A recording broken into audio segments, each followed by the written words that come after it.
ইয়াজুজ মাজুজ এখন কোথায় আছে? ইয়াজুজ মাজুজ কি মানুষ? তারা কিভাবে এই দুনিয়াতে আসবে?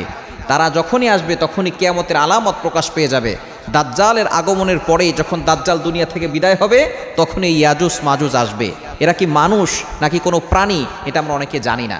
এই ইয়াজুজ মাজুজ সম্পর্কে আল্লাহ তাআলা কোরআনে আয়াত নাজিল করে দিয়েছেন। 16 নম্বর পারা 2 নম্বর পৃষ্ঠার 11 নম্বর লাইন সূরা কাহাফের 94 নম্বর আয়াতে আল্লাহ বলে দিয়েছেন, ক্বালু ইয়া দাল করনাইন ইন্না ইয়াজুজ ওয়া মাজুজ মুফসিদুনা ফিল আরদ। এই ইয়াজুজ মাজুজ যারা জমিনের ভিতরে ফাসাদ সৃষ্টি করত তারা ছিল জঙ্গলি। তারা কারা? বাদশা জুলকারনাইনের জামানায় এই ইয়াজুজ আর মাজুজ ছিল। বাদশা জুলকারনাইন তিনি সারা পৃথিবীতে রাজত্ব করেছেন। পৃথিবীতে 4 জন বাদশা রাজত্ব করেছেন। 4 জন বাদশা পৃথিবীতে রাজত্ব করেছেন অল পৃথিবীতে। তার ভিতরে 2 জন ছিলেন মুসলমান আর 2 জন ছিল কাফের। মুসলমান 1 নম্বর ছিল হযরত সুলাইমান আলাইহিস সালাম আর 2য় নম্বর ছিলেন বাদশা জুলকারনাইন।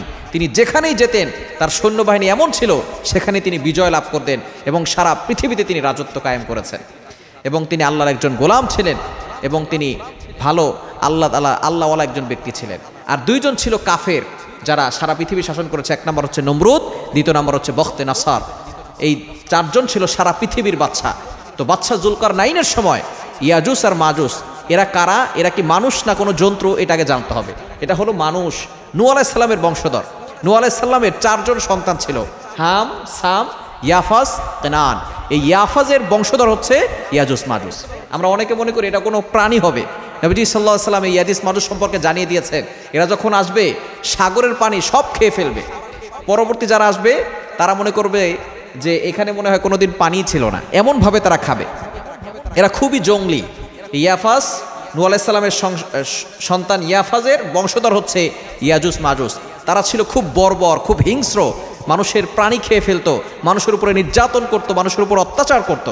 বাদশা জুলকারনাইন যখন সে এলাকায় গিয়েছে, এলাকার লোকজন বাদশা জুলকারনাইনকে বলেছেন যে ইয়াজুজ মাজুজ সম্প্রদায় তারা খুব জঙ্গলি, তারা আমাদের উপরে খুব অত্যাচার করে, আপনি তাদের মাঝে আর আমাদের মাঝে একটা দেয়াল করে দেন। তখন বাদশা জুলকারনাইন কোরআনে বলে দিয়েছে, আল্লাহ পাক রব্বুল আলামিন সূরা কাহাফের ভিতরে বাদশা জুলকারনাইন তাদেরকে বলেছেন যে আমি তোমাদেরকে অর্থ দিয়ে সাহায্য করব আর তোমরা আমাকে পরিশ্রম দিয়ে সাহায্য করবে। অর্থাৎ তোমরা পরিশ্রম করবে, আমি অর্থ দিয়ে সাহায্য করব। আল্লাহর নাম নিয়ে দেয়াল শুরু করেছে। এইটা কোথায় আছে? অনেকে গবেষণা করে বলছে এটা মধ্যপ্রাচ্যে রয়েছে। মধ্যপ্রাচ্যে black sea and Caspian sea, এই 2 সাগরের মাঝখানে, কালো সাগর আর কাস্পিয়ান সাগরের মাঝামাঝিতে একটা বিশাল বড় জায়গা আছে, ওইখানে আছে। অনেকে এটা ধারণা করতেছে। তখন বাদশা জুলকারনাইন তিনি 1200 কিলোমিটার বড় একটি লম্বা দেয়াল করেছেন লোহা এবং সীসা দিয়ে। আল্লাহর নাম নিয়ে শুরু করেছেন এবং সেখানে তিনি লোহা এবং সীসা দিয়ে তিনি দেয়াল তৈরি করে দিয়েছেন। এখন এই যে ইয়াজুজ আর মাজুজ তারা প্রতিদিন এই দেওয়াল ভাঙতে আসে কিন্তু দেয়াল ভাঙতে পারে না। প্রতিদিন দেয়াল ভাঙতে আসে কিন্তু দেয়াল ভাঙতে পারে না। কিছু বাকি থাকে, তারা বলে আগামীকাল আসবো, আর তারা ইনশাআল্লাহ বলে না। যেদিন তারা ইনশাআল্লাহ বলবে সেদিন এই দেয়াল ভেঙে যাবে। যখন আল্লাহ তাআলা চাইবেন তখন তারা ইনশাআল্লাহ বলবে আর দেয়াল ভেঙে যাবে। আর সাথে সাথে তারা দুনিয়ার উপরে এমনভাবে আক্রমণ করা শুরু করবে, মানুষ মেরে ফেলবে। এবং তখন ঈসা আলাইহিস সালাম থাকবে। এই ইয়াজুজ মাজুজ যখন আসবে তখন দাজ্জালকে দুনিয়া থেকে বিদায় করে দেওয়া হবে।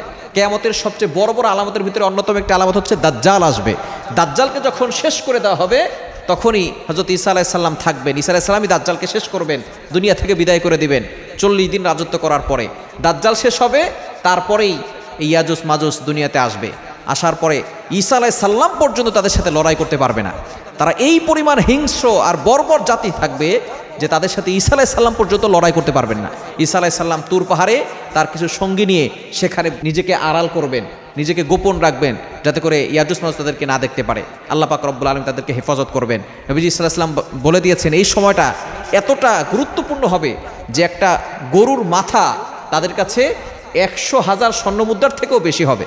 অর্থাৎ তখন কি ক্রিটিসাইজ অবস্থায় থাকবে এবং দুনিয়ার সব জায়গায় ইয়াজুজ মাজুজ পুরা দুনিয়াটা তাদের নিজের করে নিয়ে নিবে। তখন ঈসা আলাইহিস সালাম আল্লাহর কাছে দোয়া করবেন। আল্লাহ পাক রব্বুল আলামিন দোয়া কবুল করে ইয়াজুজ মাজুজের এই ঘাড়ে একটা ভাইরাস দিয়ে দিবেন, এমন একটা রোগ দিয়ে দিবেন যে রোগের মাধ্যমে সকল ইয়াজুজ মাজুজ মারা যাবে।